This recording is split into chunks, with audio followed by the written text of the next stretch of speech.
ఈరోజు ఉదయం బోయిన్పల్లిలోని మల్లారెడ్డి గారిని గృహ నిర్బంధం చేసిన పోలీసులు.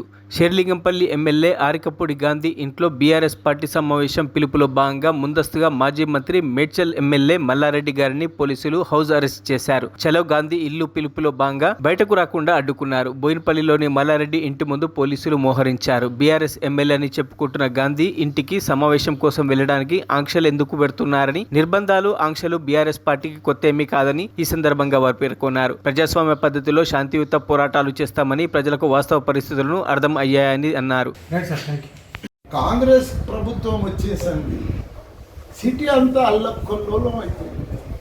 ఎందుకంటే చూసినాం మన సీఎం గౌరవ రేవంత్ రెడ్డి గారికి అసలు అడ్మినిస్ట్రేషన్ వస్తలేదు. ఎందుకంటే నిన్న చూసినాము, ఇద్దరు ఎమ్మెల్యేలు ఏదో సామాన్యంగా ఛాలెంజ్ చేసుకుంటారు, నేను నీ ఇంటికి వస్తాను, నా ఇంటికి వస్తామని. కానీ విచ్చలవిడిగా ఒక తరఫు నుంచి కౌశిక్ రెడ్డి గారినేమో హౌస్ అరెస్ట్ చేసిండ్రు, గాంధీ గారినేమో ఓపెన్ విడిచిపెట్టింది.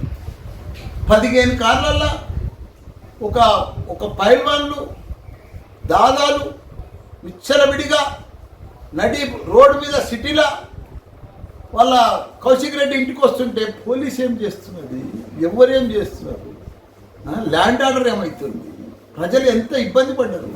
నిన్న ప్రజలంతా ఆ కాలనీ వాసులు కానీ ఆ రోడ్ల మీద కానీ అంత వందల మందిని వేసుకొని వచ్చి గాంధీ గారు అక్కడ ఒక ఎమ్మెల్యే మీదకి వస్తుంటే పోలీసు ఆపాలి కదా, ముందే అరెస్ట్ చేయాలి కదా.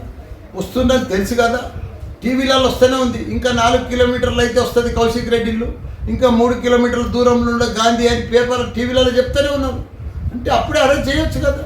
అంటే ఆయన ఇంటి మీదకి పోవాలి, గుడ్లతో కొట్టాలి, రాళ్లతో కొట్టాలి, అద్దాలని వలగొట్టాలి, ఇదంతా దౌర్జన్యం జరగాలి, అప్పుడు పోలీసు వచ్చి అరెస్ట్ చేస్తారు. మరిన్ని అప్డేట్స్ కోసం మా ఛానల్ని సబ్స్క్రైబ్ చేయండి.